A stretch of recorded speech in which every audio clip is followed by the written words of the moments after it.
गर्भ से दो पुत्र का जन्म होता है। अब चारों पुत्र का जन्म हो गया है। अब शुभ दिन जान करके गुरु वशिष्ठ जी उनके गुण और लक्षण को देख करके अनुमान करते हुए उनका नामकरण करते हैं। कौशल्या माता के पुत्र का नाम राम रखते हैं। राम इसलिए नाम रखते हैं कि जो सुख धाम राम असनामा अखिल लोक दायक विश्रामा। जो सारे संसार को आराम देने वाले प्रभु श्री रामचंद्र जी है। बड़े पुत्र उनका नाम राम रखते हैं। गुरु वशिष्ठ जी और कैकेयी माता के पुत्र का नाम भरत रखते हैं। भरत इसलिए रखते हैं कि विश्व भरण पोषण कर जोई ताकर नाम भरत अस होई। जो सारे विश्व का पालन पोषण करता है उसका नाम गुरु वशिष्ठ जी भरत रखते हैं। और माता सुमित्रा के एक पुत्र का नाम शत्रुघ्न रखते हैं, जिसके नाम सुनकर के भी लोग डर जाते हैं। जाके सुमिरन ते रूपनासा नाम शत्रुघ्न वेद प्रकाशा। जिसका नाम सुमरते ही मन में भय पैदा हो जाता है और सारे जितने दुष्ट लोग रहते हैं शत्रु वो सबको मतलब भयभीत कर देते हैं। जाके सुमिरते रिपुनाशा। जिसका नाम सुमिरते ही मतलब दुश्मन का नाश हो जाता है उनका नाम शत्रुघ्न रखते हैं।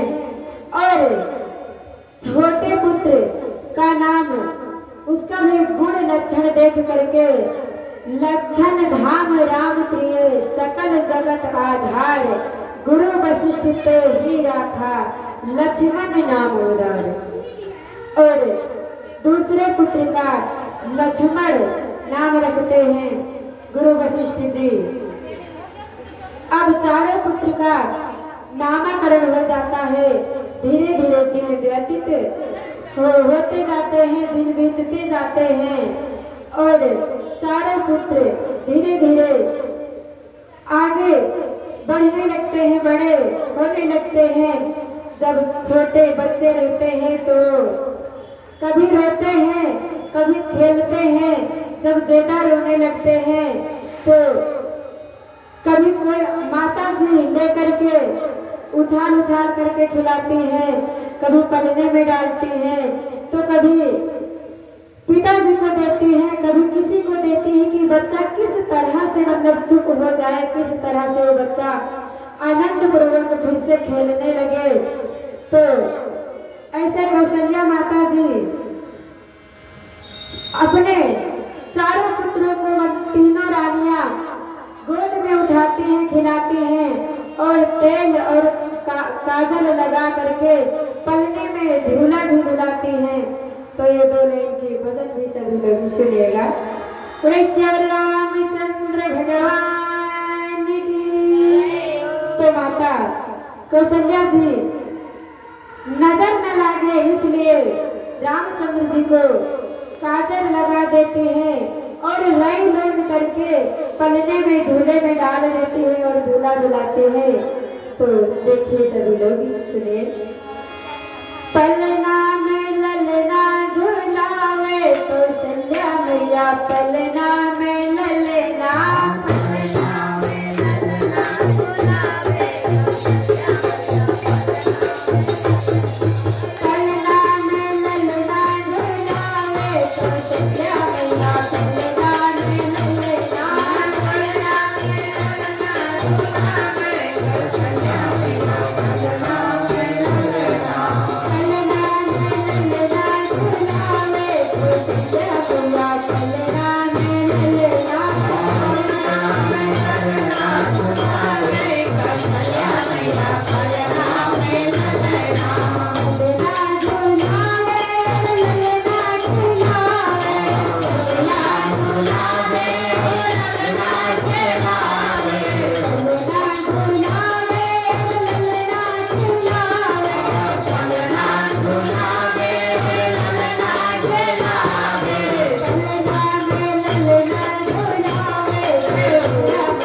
प्रभु श्री रामचंद्र जी को यानी कि अपने पुत्र राम जी को पलना में झुला रही हैं और नजर न लागे इसलिए रई लोन करके उनको खिला रही है।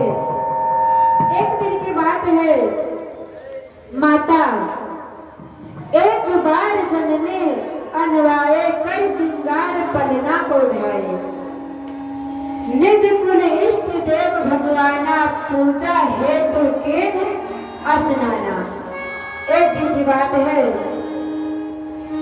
माता कौशल्या जी राम जी को श्रृंगार करके नहला करके काजल तेल लगा करके स्नान करवा करके वो श्रृंगार करके पलना में पहरा देती है और अपने कुल इष्ट देव के मंदिर में पूजा करने के लिए माता कौशल्या जी जाती है। जब पूजा मंच में जाती है माता कौशल्या जी, तो पूजा करते करते वो अचानक देखती है कि जो पूजा की सामग्री भोग लगाने के लिए रखी थी माता कौशल्या जी, तो राम जैसा स्वयं राम जैसा ही एक पुत्र कुल इष्ट देवता के मंदिर में भी राम जैसा ही यानी कि राम ही वहां पे उपस्थित है। ये अचानक जब माता देखती है कि मैं तो राम जी को तो पलना में पहरा करके आई थी, पर राम जी को भी चल नहीं पाते, इतने छोटे हैं अभी चल भी नहीं पाते हैं, पर मैं मुझे कोई भाग तो नहीं हो रहा है, मैं कोई स्वप्न तो नहीं देख रही हूँ। माता कौशल्या जी देखते हैं कि जब यहाँ पे राम है तो माता कौशल्या जी अचानक वो भयभीत हो जाती हैं और दौड़ करके जाते हैं, देखते हैं पालने में जहाँ पे राम जी को पहुँचा करके आई थी, तो वहाँ भी देखते हैं कि रामचंद्र जी तो वही के वही है। फिर उन्हें इतना भ्रम हो जाता है कि हे भगवान मैं क्या देख रहा हूँ, राम तो यहाँ है पर मैं वहाँ किसको मैं देख रही थी। उनकी आंख बंद हो जाती है और व्याकुल हो जाती है। ये दुई बालक देखा मति भरम मोर की आज विशेषा। जब देखते हैं कि दोनों जगह स्वयं वही बालक है, तो माता को अकलाए हुए देख करके रामचंद्र जी जब देखते हैं राम जी कि माता भयभीत हो गई है, बहुत अकला गई है, तो प्रभु धीरे से मुस्कुरा देते हैं। जब धीरे से राम जी मुस्कुरा देते हैं तो माता फिर शांत हो जाती है। देख राम जननी अकलाने प्रभु हंस दीन मधुर मुस्काने। जब देखते हैं राम जी माता अकला गई तो धीरे से मुस्कुरा देते हैं राम जी। राम जी धीरे से मुस्कुरा देते हैं। फिर माता चली जाती है वहां पूजा करके, फिर अपने कक्ष में चली जाती है। फिर रामचंद्र जी अनेक प्रकार से बाल लीला करते हैं।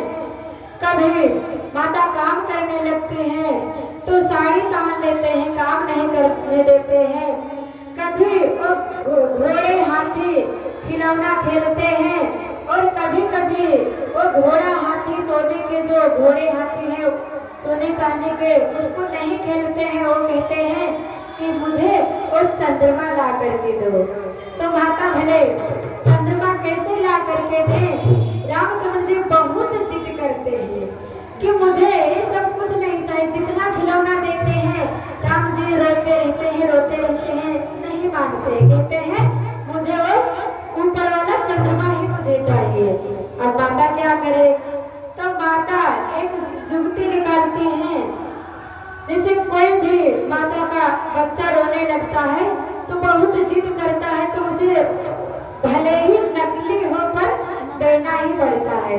तो माता एक थाली में पानी भर करके रखती है और जब थाली में पानी भर के हम रख देते हैं तो ऊपर का जो चंद्रमा होता है तो उसका प्रतिबिंब यानी कि उसका स्वयं फोटो जैसा उस पानी के थाल में वही प्रतिबिंब देखने लगता है। तब रामचंद्र जी उस थाली के जो पानी में जो चंद्रमा देखते हैं तो वो खेलने लगते हैं, खुशी हो जाते हैं। बोले श्री रामचंद्र भगवान की, लक्ष्मीनारायण भगवान की। ऐसे करते हुए रामचंद्र जी धीरे धीरे अब खेलने लगे, बड़े हो गए और बालकों के साथ में गांव में खेलने के लिए अब गए हैं। तो बालकों के साथ इतना घुल मिल जाते हैं कि वो भोजन करने के लिए भी नहीं आते हैं। उनको जितना भी उनके पिता श्री दशरथ जी बुलाए पर वो भोजन करने के लिए नहीं आते हैं। और कहते हैं कि पिताजी जितना भी प्रेम करें पर माता का दर्जा कभी नहीं ले पाएंगे। जब माता कौशल्या जी बड़े प्रेम पूर्वक से, बड़े स्नेह पूर्वक राम जी को जब माता कौशल्या जी बुलाती हैं तो राम जी आ जाते हैं।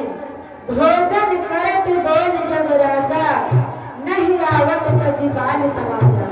भोजन करते समय जब दशरथ जी बुलाते हैं तो बाल समाज को तज करके नहीं आते हैं राम जी। कौशल्या जब बोलन जाए, ठुमक ठुमक प्रभु चलहि बढ़ाई। जब माता कौशल्या जी बुलाती हैं तो प्रभु रामचंद्र जी धीरे धीरे नखरा दिखाते हुए ठुमक ठुमक कर माता जी के पास आ जाते हैं। बोले श्री रामचंद्र भगवान की, कौशल्या माता की जय हो। प्रभु श्री रामचंद्र जी ऐसे करते हुए धीरे धीरे बड़े हो गए हैं। अब शिक्षा लेने के लिए वो गुरु आश्रम में चाल भर जाते हैं। गुरु गृह गए पढ़न रघुराई, अल्प काल विद्या सब आई। छोटे ही समय में यानी कि छोटे ही उम्र में, अल्पकाल मतलब छोटे ही उम्र में उन्हें सब विद्या प्राप्त हो गया। और माता जो सिखाती है यानी कि घर से हम लगभग 90% संस्कार शिक्षा हम लोग घर से सीखते हैं और जो 10% जो बाकी रह जाता है तो हम लोग स्कूल से यानी कि गुरुकुल शिक्षा से विद्या लेते हैं। तो प्रभु श्री रामचंद्र जी को घर में से ही बहुत सी सारी संस्कार सिखाया गया था।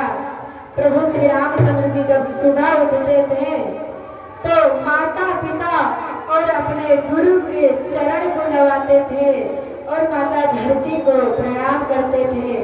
उसके बाद अपने नित्य कार्य को प्रत्येक दिन करते थे।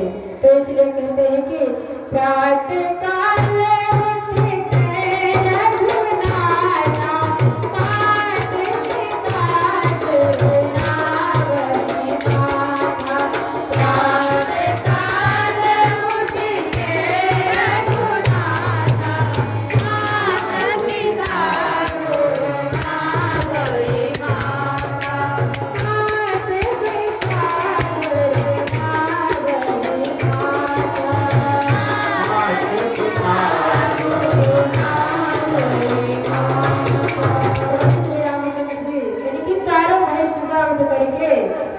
माता धरती का प्रणाम करते हैं और माता पिता गुरु को प्रणाम करके अपने नित्य कार्य को आगे बढ़ाते हैं। अब शीघ्र हम एक लक्ष्य की ओर चलते हैं। चारों भाई धीरे धीरे बड़े हो जाते हैं। एक समय की बात है, त्रेता युग में जब ऋषि मुनि लोग जब तब यज्ञ करते थे तो जो राक्षस लोग रहते थे, असुर यानी कि राक्षस लोग जो रहते थे तो वो धर्म के कार्य करने में बहुत विघ्न डाल देते थे। ऋषि मुनि लोग यज्ञ करते थे तो उसमें हड्डी मांस और खून यानी कि रक्त को डाल देते थे और यज्ञ को विध्वंस कर देते थे, यज्ञ पूरा नहीं होने देते थे। तो ये देख करके ऋषि मुनि बहुत बहुत गलाने करते थे, चिंतित रहते थे और विश्वामित्र महामुनि ज्ञानी बस ही विपिन शुभ आश्रम जाने। विश्वामित्र बहुत बड़े ज्ञानी महात्मा थे, वो जंगल में एक शुभ आश्रम जान करके, एक शुभ ठाव जान करके अपना आश्रम बना करके वो जंगल में रहते थे। उनके पिता का नाम था, विश्वामित्र जी के पिता का नाम गांधी था। तो उनके मन में बहुत चिंता रहता था, उनके मन में चिंता रहता था कि निश्चरों से हम कैसे छुटकारा पाएंगे और हमको एक कुछ धर्म के कार्य करने नहीं देते हैं।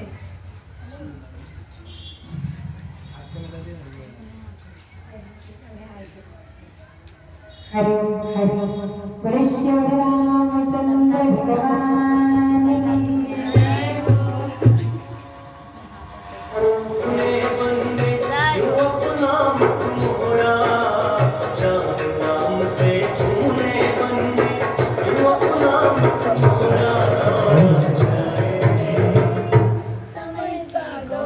बोले श्री रामचंद्र भगवान की जय।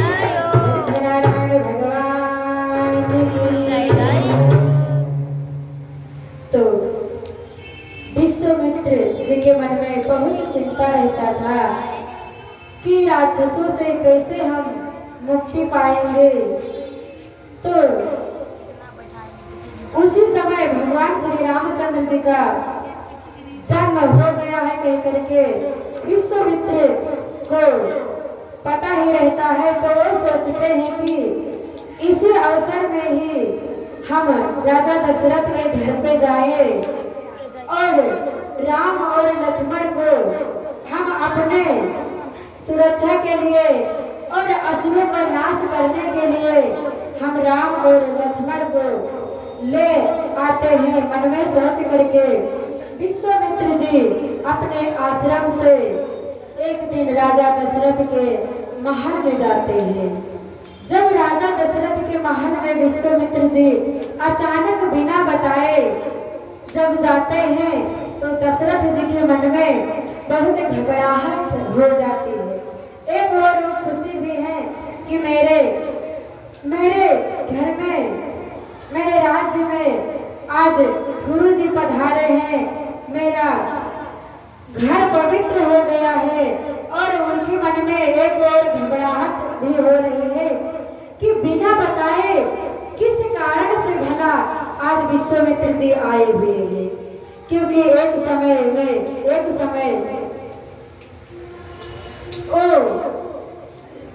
जब दशरथ जी दूसरे जन्म में जब विश्वामित्र जी दशरथ जी के पास गए थे तो उनका सर्वस्व दान में ले लिए थे। तो उन्हें चिंता हो रही है कि न जाने इस वक्त ये क्या मांगने आए हैं। तो उनके मन में थोड़ा सा डर भी था। तो उस दिन सोचते हैं कि हम आज अपने मन से ये नहीं कहेंगे कि भगवान मैं तुम्हें आज ये चीज में दान में दे रहा हूँ। आज मैं ऐसा करता हूँ कि उन्हीं से कहेंगे कि तुम ही मांगो, जो कुछ मांगना है तुम अपने मुख से ही मांगो, मैं दे दूंगा। अपने मन में दशरथ जी ठान लेते हैं। तो जब विश्वामित्र को आए हुए देखते हैं तो कहते हैं कि मुनि आगे मन सुन जब राजा मिलन करो वेद समाजा।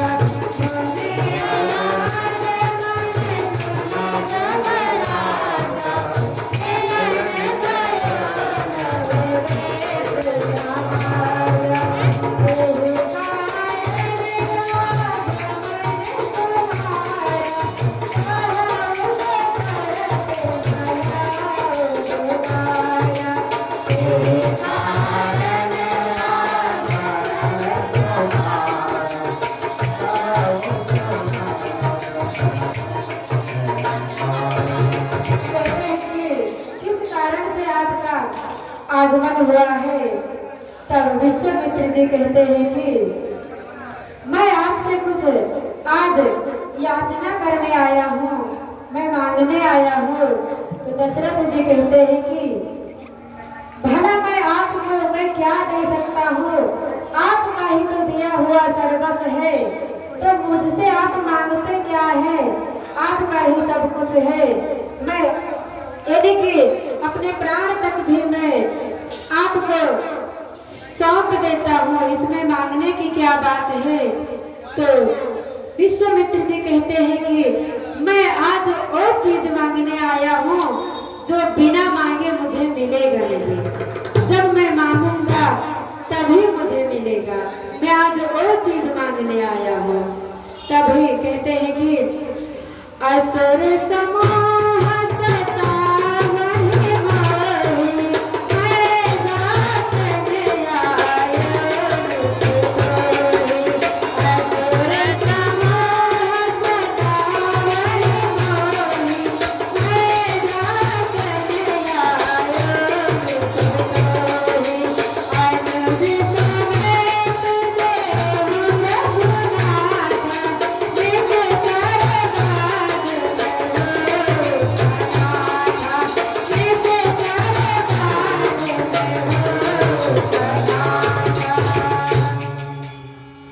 कहता है कि असुरों का जो समूह है, यानी कि राक्षस लोग मुझे बहुत सताते हैं, इसलिए मैं राम और अनुज छोटे भाई लक्ष्मण जी को मैं लेने आया हूँ।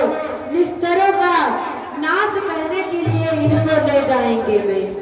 तो राजा दशरथ कहते हैं कि आप मांगे तो मांगने के लिए भी नहीं जाने, चौथे पन पायो सुतचारी, चौथे पन पायो सुतचारी, विप्र वचन नहीं कहो विचारी। हे गुरुदेव, मैं चौथे पन में यानी कि 60 वर्ष की उम्र में मैं ये पुत्रों को पाया हूँ, और आप जो आज मांग रहे हैं तो क्या आपने सोच विचार करके नहीं माने? कहाँ इतने बड़े बलवान राक्षस, और कहाँ एक कोमल हाथ और कोमल चरण, हाथ पांव वाले इतने छोटे छोटे भले भयंकर राक्षसों को कैसे मार पाएंगे? तो हे मुनिवर, आप कृपा करके इन बालक को मत ले जाइए, इन्हें कि आपको और जो कुछ भी मांगना है आप मांग लीजिए। इन्हें कि मैं गौ और मैं अपना सर्वस्व राज्य और अपने प्राण को भी मैं देने के लिए तैयार हूँ, पर कृपा करके इन राम और लक्ष्मण को आप न ले जाइए। गुरु वशिष्ठ जी कुछ नहीं बोल पाते हैं, गुरु विश्वामित्र जी कुछ नहीं बोल पाते हैं, अनेक प्रकार से विनती करते हैं दशरथ जी कि मैं राम के बिना नहीं रह पाऊंगा,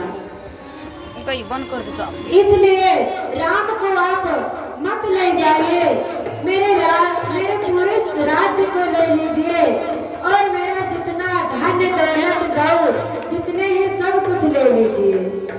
बोले श्याम रामचंद्र भगवान की जय हो, महादेव की जय हो। राघव को मैं न दूंगा, मरते मरते मरते राघव को मैं न दूंगा, मरते मरते मेरे प्राण रहेंगे, मेरे प्राण मरते मरते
कहते हैं कि राघव को मैं न दूंगा, मुनि नाथ मरते मरते मेरे प्राण न रहेंगे, ए दान करते करते। दशरथ जी अनेक प्रकार से विनती करते हैं कि सर्वस्व मेरा ले लीजिए, पर राम और लक्ष्मण को मुझसे दूर न करे। तब गुरु वशिष्ठ जी दशरथ जी को बहुत प्रकार से समझाते हैं, कहते हैं कि जो तुम्हारे घर में पुत्र के रूप में राम और लक्ष्मण आए हैं, तो केवल तुम्हारे पुत्र बन के नहीं आए हैं, ये तो संसार की रक्षा करने वाले हैं, संसार को पालन पोषण करने वाले हैं और सबको सुख देने वाले हैं। तो इनको केवल अपना ही बालक मत समझिएगा, संसार का जगदीश जगदेश्वर, संसार का स्वामी समझ करके गुरु विश्वामित्र जी को इनके साथ भेज दीजिए, ये तीनों लोक के स्वामी है। तब गुरु वशिष्ठ जी जब समझाते हैं, तब दशरथ जी दोनों बालक राम जी और लक्ष्मण जी को गुरु विश्वामित्र जी को सौंप देते हैं, कहते हैं कि आज से मैं इनका पिता नहीं हूँ, गुरु जी आप ही माता और आप ही इनके पिता है। और माता पिता दोनों का स्नेह दे करके इनको रखना और इनको इस अयोध्या की यानी कि इस राज्य की याद मत आने दीजिएगा, इनको ले जाइए अपने साथ। तब गुरु विश्वामित्र जी दोनों भाई राम और लक्ष्मण को लेकर के चल देते हैं। जाते जाते जंगल में जब पहुंचते हैं गुरु वशिष्ठ जी, तो उस जंगल में जो भयानक राक्षस रहते थे उनके बारे में बताते हुए आगे को बढ़ते हैं। कहते हैं गुरु विश्वामित्र जी कि इस जंगल में ताड़का नाम की एक राक्षसनी रहती है और मारिक सुबाहु नाम के दो राक्षस रहते हैं। ये ऋषि मुनि को हवन नहीं करने देते हैं, जब तक यज्ञ नहीं करने देते हैं, उनके यज्ञ में विघ्न डालते हैं। तो सावधान होकर के रहना। वो हम सबका आवाज पाते ही वो जो ताड़का नाम की राक्षस है, वो आवाज मनुष्य का आवाज पाते ही वो दौड़ करके आएगी। तो इसलिए कहते हैं कि जब रामचंद्र जी और लक्ष्मण जी गुरु वशिष्ठ जी उस वन में पहुंचते हैं, तो वो ताड़का नाम की राक्षसनी दौड़ करके सामने आ जाती है। तो प्रभु श्री रामचंद्र जी गुरु विश्वामित्र जी का इशारा पाते ही चले जात मोहि दीन दिखाए, सोए तारिका क्रोध बहलाए।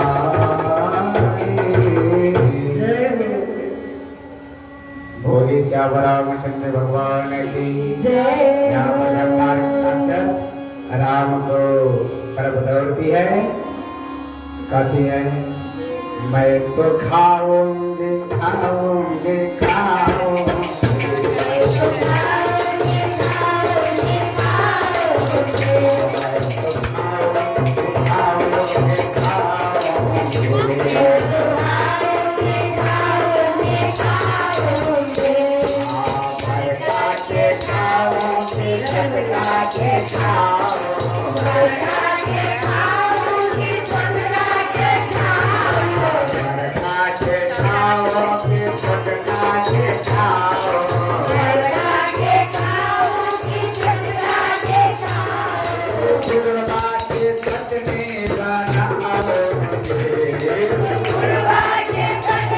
बना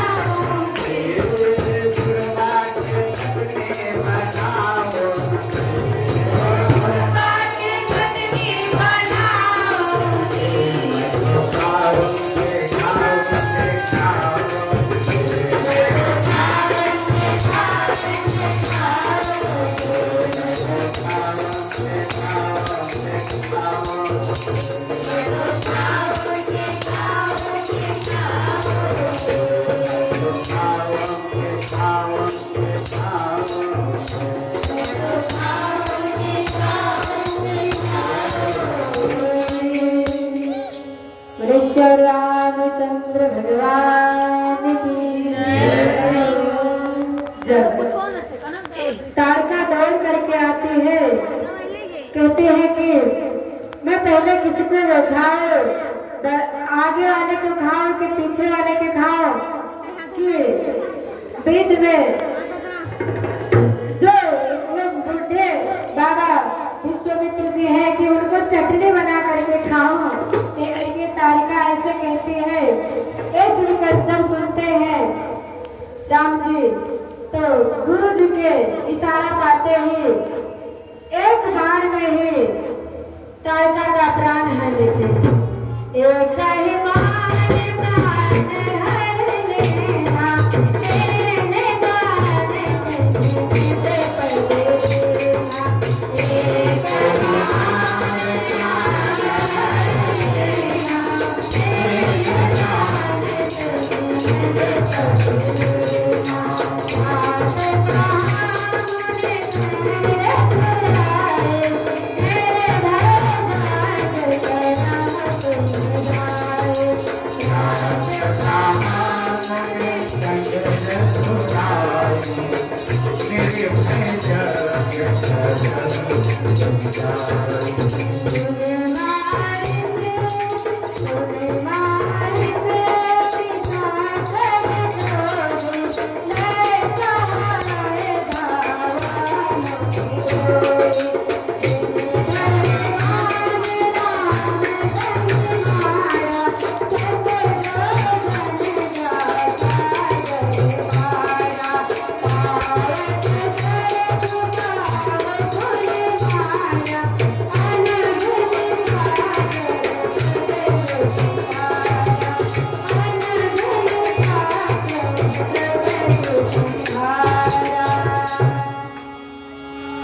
एक ही बार में प्रभु श्री रामचंद्र जी ताड़का का वध कर देते हैं और वो स्त्री है ये जान करके, यानी कि नारी जान करके उसको निज यानी कि अपने धाम में उसको पहुंचा देते हैं, उसको परम गति दे देते हैं नारी जान करके। और बिन फार के बाण से सुबाहु को एक बाण मारते हैं, बिन फार के बाण से, तो वो 100 योजन दूर जा करके गिरता है। सागर पार 100 योजन दूर जा करके गिरता है।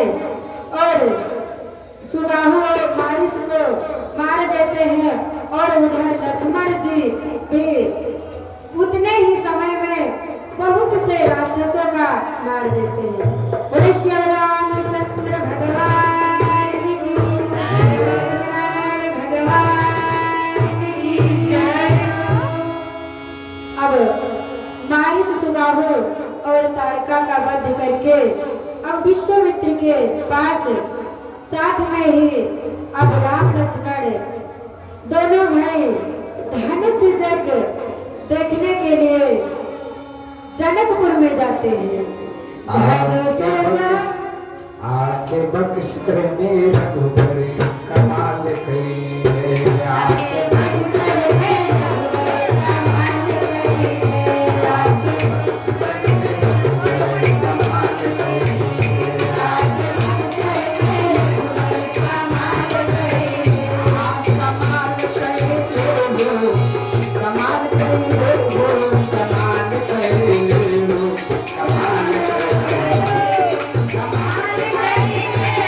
कमाल करिए, कमाल करिए।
जनकपुर की ओर चल देते हैं। धन से गाके सुने रघुकुल नाथा, हर्ष चले मुनि वर के साथा। धन से गाके सुने रघुकुल नाथा, हर्ष चले मुनि वर के साथा।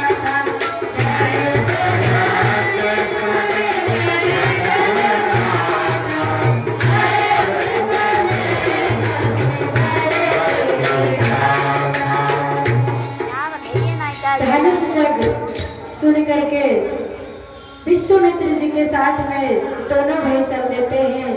चलते चलते उसी आगे वन में एक बहुत पुराना आश्रम देखते हैं। उस पुराने आश्रम में और वहाँ पे कुछ नहीं है, पूरा सुनसान है, कोई चरा चुरुंगी भी नहीं है। एक हरा भरा एक तुलसी का पौधा लगा हुआ है और वहाँ कुछ नहीं है, पूरा सब उजड़ खंड जैसा यानी कि सुनसान और ठाव लग रहा है। और एक शिला को देखते हैं प्रभु श्री रामचंद्र जी, तो गुरु जी से पूछते हैं कि हे गुरुदेव, ये स्थान क्यों इतना सुनसान लग रहा है, और जो ये शिला है, शिला एक क्या है ऐसा है शिला में, और यहाँ पे पूरा सुनसान है, कुछ हरा भरा भी नहीं दिख रहा है। तब गुरु जी बताते हैं कि बहुत पहले यहाँ एक आश्रम था, यानी कि गौतम ऋषि का आश्रम था। और जो ये तुम्हें जो शिला देख रहे हो, तो गौतम ऋषि की नारी अहिल्या श्राप के कारण से वो पत्थर बन गई है। गौतम नारी श्राप बसा चरण कमल रज चाहती।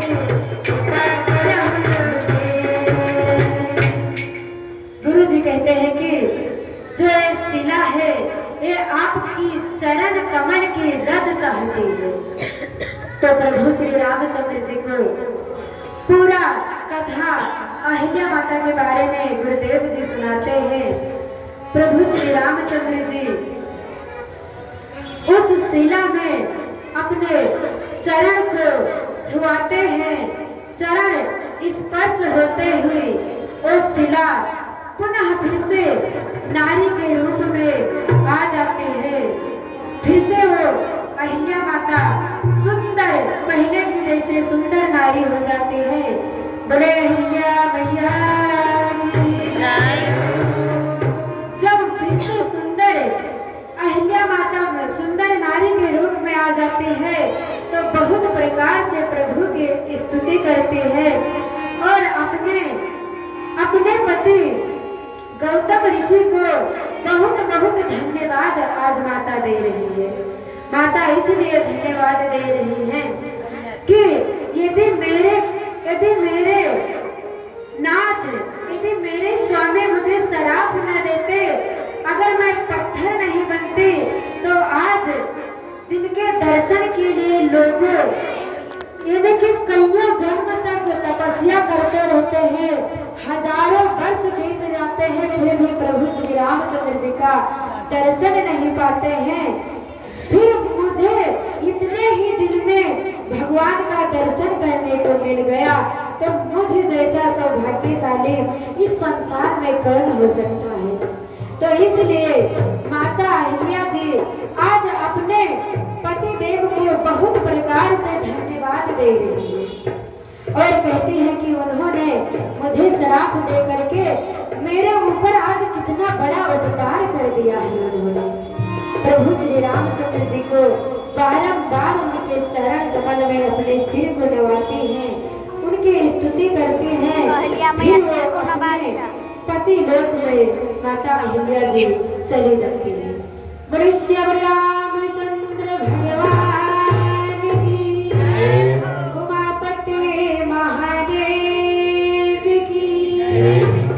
तो प्रभु श्री रामचंद्र जी तो सबको तारने के लिए यानी सबका दुख कष्ट दूर करने के लिए उन्होंने मानव अवतार लिया और मानव की तरह वो लीला करने लगे। तो इसलिए माता अहिल्या जी कहते हैं कि तारा है सारा जमाना हमको सिखाया, तारा है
और गुरु जी माता अहिल्या को पार करके फिर आगे को बढ़ते हैं।